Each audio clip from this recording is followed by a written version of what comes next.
Well, as we work to keep the community safe during Severe Weather Awareness Week, the Fox Carolina weather team is going in depth on what affects us the most. Chief Meteorologist Kendra Kent talks about the most common and intense wind events we experience here.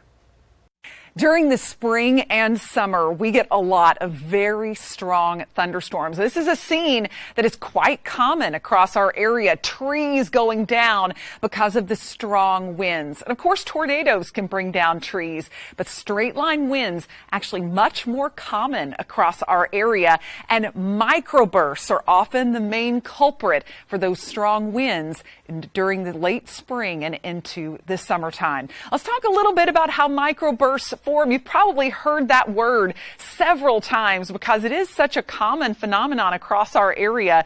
What happens is you have the rain that actually evaporates as it's falling through some drier air above.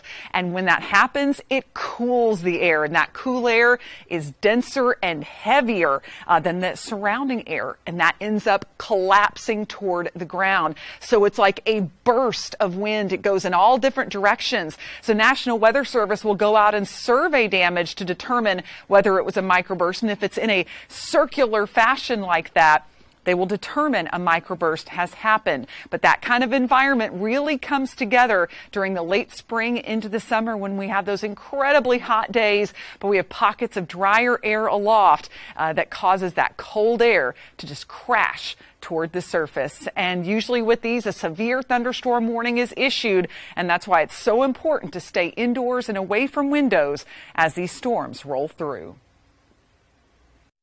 Well, for more on Severe Weather Awareness Week, just go to our Fox Carolina News YouTube channel. You can watch all the informative videos we have posted.